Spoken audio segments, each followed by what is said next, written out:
વડોદરાથી ખૂબ જ ખરાબ દુર્ઘટનાના સમાચાર સામે આવી રહ્યા છે। ખૂબ જ દુઃખદ દુર્ઘટના ઘટી છે, જેમાં વડોદરાની ન્યૂ સનસ સાયન્સ સ્કૂલના 27 જેટલા બાળકોને લઈ જતી બોટ પલટી મારી ગઈ હતી, જેમાં 9 થી વધારે બાળકોના મૃત્યુ થયા છે। તમામ બાળકોને કોઈ પણ જાતના લાઈફ જેકેટ વગર જ બોટમાં બેસાડવામાં આવ્યા હતા। હરણી તળાવના બોટનો કોન્ટ્રાક્ટ કોટિયા કન્સ્ટ્રક્શન કંપનીને આપવામાં આવ્યો હતો। વડોદરાની જાનવી હોસ્પિટલમાં 9 લોકોના મૃત્યુના સમાચાર સામે આવે છે, તો સયાજી હોસ્પિટલમાંથી 3 લોકોના મોતના સમાચાર બહાર આવ્યા છે। આ આંકડો વધી જાય તેવી પણ શક્યતા સેવાઈ રહી છે। હરણી તળાવમાં બોટની કેપેસિટી કહી શકાય, જે બોટ હતી તેમાં 16 લોકોની કેપેસિટી હતી, છતાં પણ 27 બાળકોનો તેમાં સમાવેશ કરવામાં આવ્યો હતો, અને જેના કારણે દુર્ઘટના બનવા પામી છે। ત્યારે ફાયર બ્રિગેડની ટીમ ઘટના સ્થળે શોધખોળ કરી રહી છે, તેમજ ગુજરાતના ગૃહ રાજ્યમંત્રી હર્ષ સંઘવી પણ થોડીક જ વારમાં ઘટના સ્થળે પહોંચે તેવી શક્યતા છે। પરંતુ જોવાની વાત એ છે કે ક્યાં સુધી આ રીતે નિર્દોષ બાળકોને કે નિર્દોષ લોકોને ભોગ બનવો પડશે, અને તે કેવી રીતે આ પૈસા કમાવાની લાલચ છે, લોકો આમાં અટકતા શા માટે નથી?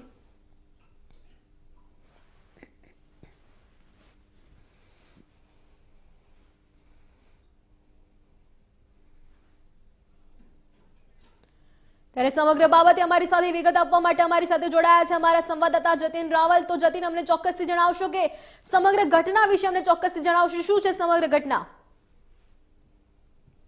આપણે જણાવી દઉં કે આજે સમગ્ર જે ઘટના બની છે ખૂબ જ ગંભીર અને દુઃખદ દુર્ઘટના અને ગણી શકાય કે ફરી એક વખત કહી શકાય કે જે મોરબીની યાદ હતી તે મોરબીની દુઃખદ જે યાદ કરીએ મોરબીની દુઃખદ ઘટના હતી તે ફરી લોકોને તાજી થઈ ગઈ હોય તેવા દ્રશ્યો આજે ફરીથી એક વખત જોવામાં આવી રહ્યા છે, જેમાં વડોદરાની જે હરણી તળાવ છે વડોદરાનું, ત્યાં આ દુઃખદ દુર્ઘટના જે છે તે બનવા પામી છે। અને તે પણ જે રીતે મોરબીમાં વધુ પૈસા કમાવાની લાલચમાં જે રીતે જે દુર્ઘટના ઘટી હતી તેવી જ આ દુર્ઘટના ફરીથી ઘટી છે, જેમાં ખાસ કરીને જો વાત કરીએ તો લગભગ જે ન્યૂ સનસાઇન જે સ્કૂલ હતી તેના બાળકો હતા, 27 જેટલા ટોટલ લોકો હતા, જેમાંથી 23 બાળકો હતા અને 4 શિક્ષકો હતા। તમામ લોકોને આ જે 16 લોકોની ક્ષમતાવાળી જે બોટ હતી તેમાં તમામ લોકોને બેસાડી દેવામાં આવ્યા અને લાઈફ જેકેટ પણ બાળકોને પહેરાવવામાં નહોતા આવ્યા તેવું સામે આવ્યું છે। જોકે તેમાંથી વાતો એવી પણ આવી છે બહાર કે લગભગ તેમાંથી 2 જેટલા શિક્ષકોએ ના પણ પાડી હતી કે આ 16 બાળકોની કેપેસિટી છે તે 16 લોકોની કેપેસિટી છે, તેમાં આટલા લોકો ન ભરવા તે છતાંય જે કોન્ટ્રાક્ટર જે છે જે કન્સ્ટ્રક્શન જે સંચાલન કરતા હતા ત્યાંના તે લોકો તેમને ફરી બળજબરી તેમને ત્યાં અંદર બળજબરીપૂર્વક તેમને તમામને એક જ બોટમાં બેસાડી દીધા અને વધુમાં તે લોકોને લાઈફ જેકેટ પણ પહેરાવવામાં નહોતા આવ્યા અને તેના કારણે આજે કહી શકાય કે ખૂબ જ દુઃખદ દુર્ઘટના જે ઘટવા પામી છે તે બની છે। અને હજુ સુધી જોવાની વાત એ છે કે હજી સ્કૂલના સંચાલકો છે એ પણ હજી સુધી ઘટના સ્થળે નથી પહોંચ્યા, ત્યારે થોડી જ વારમાં જે ગુજરાતના ગૃહ રાજ્યમંત્રી હર્ષભાઈ સંઘવી છે તેઓ થોડી વારમાં ત્યાં પહોંચી શકશે, પરંતુ હજી સુધી સ્કૂલના સંચાલકો ત્યાં નથી પહોંચ્યા। જોકે ફાયર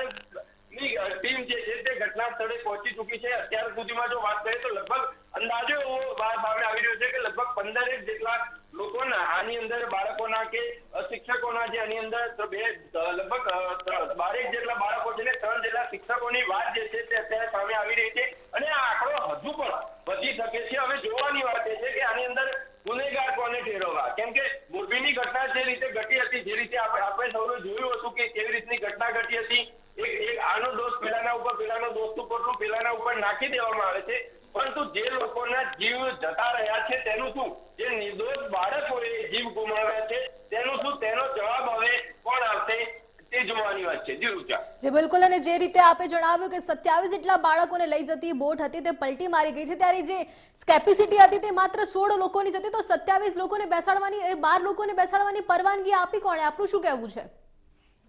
હજુ ચોક્કસથી રૂચા આની અંદર મેં હમણાં પણ જણાવ્યું કે થોડા ઘણા પૈસા કમાવાની આ જે લાલચ હોય છે તે પૈસા કમાવાની લાલચમાં ક્યાંક ને ક્યાંક આ પ્રકારના નિર્દોષ બાળકોનો કે નિર્દોષ લોકોનો જીવ જે હોય છે તે જોખમમાં મુકાતો હોય છે। મોરબીમાં પણ આપણે જોયું હશે, મોરબીમાં પણ એ રીતની જ ઘટના બની હતી કે જે પુલની કેપેસિટી હતી તે પુલની કેપેસિટીના કરતા વધુ લોકોને કહી શકાય કે ઘટના ત્યાં પુલ ઉપર ઠાલી દેવામાં આવ્યા હતા અને એના કારણે અસંખ્ય લોકોએ જીવ ગુમાવ્યો, 135 જેટલા। અને આની પણ જો વાત કરીએ તો લગભગ કહી શકાય કે 16 લોકોની કેપેસિટી આની અંદર હતી અને 16 લોકોની કેપેસિટીના સામે સમજી શકો છો કે 27 લોકોને જ્યારે જો બેસાડી ચલો તેમને માની લો કે બાળકો હતા, પરંતુ બાળકોનું પણ વજન તો હોય ને રૂચા, અને સાથે સાથે 4 જેટલા શિક્ષકો હતા, એટલે કે ખૂબ જ આ એક ગંભીર ભૂલ કહી શકાય, ભૂલ નહીં આને ગુનો કહી શકાય. પ્રતિક્રિયા જે રીતે સામે આવી છે કે આને જે છે તે ભૂલ નહીં પણ આને બાળ હત્યાકાંડ કહેવામાં આવે તેવું કોંગ્રેસના જે અહીંયા પ્રદેશ પ્રમુખ છે શક્તિસિંહ, તેમનું નિવેદન જે છે તે અત્યારે સામે આવ્યું છે. અને હજુ પણ આ આંકડો ક્યાંક ને ક્યાંક વધે તેવી અત્યારે શક્યતાઓ છે. હજી પણ ફાયર બ્રિગેડની જે ટીમ છે તેના દ્વારા અત્યારે જે શોધખોળ જે છે તે અત્યારે ચાલી રહી છે. જી રૂચા. જી બિલકુલ, અને હું એ પણ પૂછવા માંગીશ કે જે તમે કહ્યું કે શિક્ષકો પણ ઉપસ્થિત હતા, તો શાળા તરફથી કોઈ પ્રતિક્રિયા આવી છે કે કેમ? રૂચા, મેં જણાવ્યું એમ હજુ સુધી બાળક સ્કૂલની જે સ્કૂલ હતી તે સ્કૂલના તરફથી હજી સુધીમાં કોઈ પ્રતિક્રિયા તો શું, હજુ સ્કૂલના સંચાલકો ત્યાં ઘટના સ્થળે નથી પહોંચ્યા. જોકે ચલો ક્યાંક બહાર ઘટી હોત ઘટના અને જો સંચાલકો ન પહોંચ્યા હોત તો વાત અલગ હતી, પરંતુ ઘટના ત્યાં ઘટી છે. ત્યાં સ્કૂલ આવેલી છે, હજુ સુધી સંચાલકો કેમ નથી પહોંચ્યા એ પણ એક ખૂબ મોટો સવાલ છે. શું સ્કૂલના સંચાલકોના તરફથી કોઈ ગેરરીતિ આચરવામાં આવી છે કે જે ત્યાં જે તંત્ર હતું, કદાચ એવું પણ બની શકે કે પૈસા 2-4 પૈસા બચાવવાની લાલચમાં ક્યાંક ને ક્યાંક બની શકે કે બધાને એક બોટમાં બેસાડવા માટે આગ્રહ કરવામાં આવ્યો હોય. જોકે મેં હમણાં જણાવ્યું તે રીતે કે હમણાં જે રીતે શિક્ષકો સાથે વાતચીત થઈ, 2 શિક્ષકોએ આનાકાની કરી હતી બોટમાં બેસાડવાની, તે છતાંય તેમને એક બોટમાં બેસાડવામાં આવ્યા હતા. હવે શું વાસ્તવિકતા છે તે તો તમામ જે તપાસ થાય ત્યારબાદ જ આ ખબર પડશે. જી રૂચા. જી બિલકુલ, અને તમે જે પ્રકારે આપણે ડિટેલ મળી રહી છે કે જે કન્સ્ટ્રક્શન કંપની છે તે કેટલી બોટ તે ચલાવવામાં આવે છે, કેટલા વર્ષોથી આ કન્સ્ટ્રક્શન કંપની છે તે ચલાવે છે આ કામકાજ?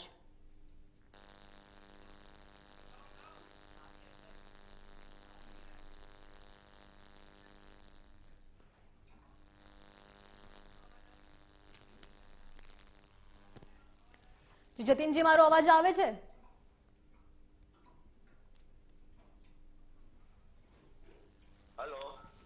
જતીનજી, હું આપને એ પૂછતી હતી, કદાચ કોઈ ટેકનિકલ ખામી હશે, હું તમને એ પૂછવા માંગતી હતી કે જે આ હરણી તળાવમાં બોટ જે કોન્ટ્રાક્ટ આપવામાં આવ્યો હતો જે કન્સ્ટ્રક્શન કંપનીને, તે કન્સ્ટ્રક્શન કંપની માટે શું માહિતી આપણને મળી રહી છે? કેટલા વર્ષથી આ કંપની ચલાવવામાં આવી રહી છે? કેટલી બોટ તે ચલાવે છે?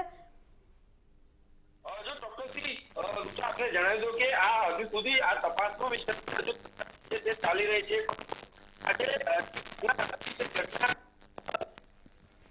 આજે જે બોટનો કોન્ટ્રાક્ટ ચાલી રહ્યો છે તે કોટિયા કોન્સન્ટ્રેશન કંપનીને જે હતો તે આપવામાં આવી રહ્યો છે. કેટલા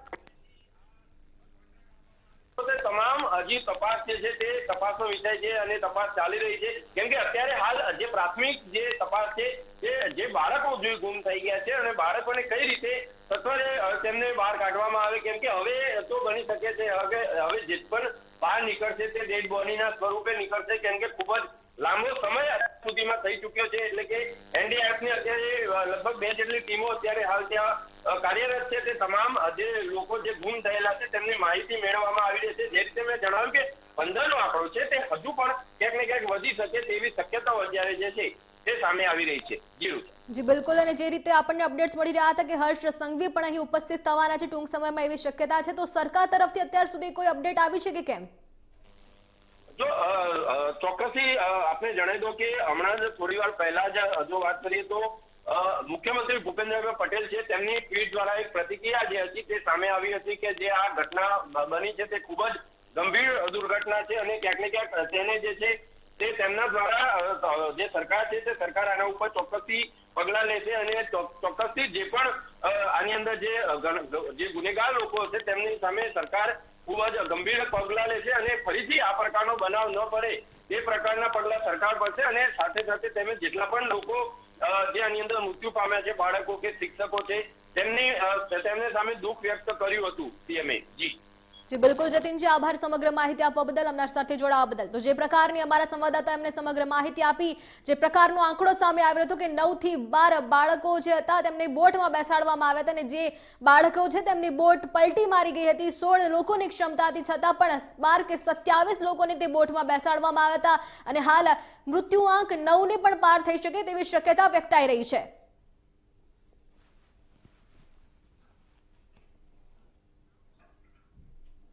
આગામી 22 તારીખે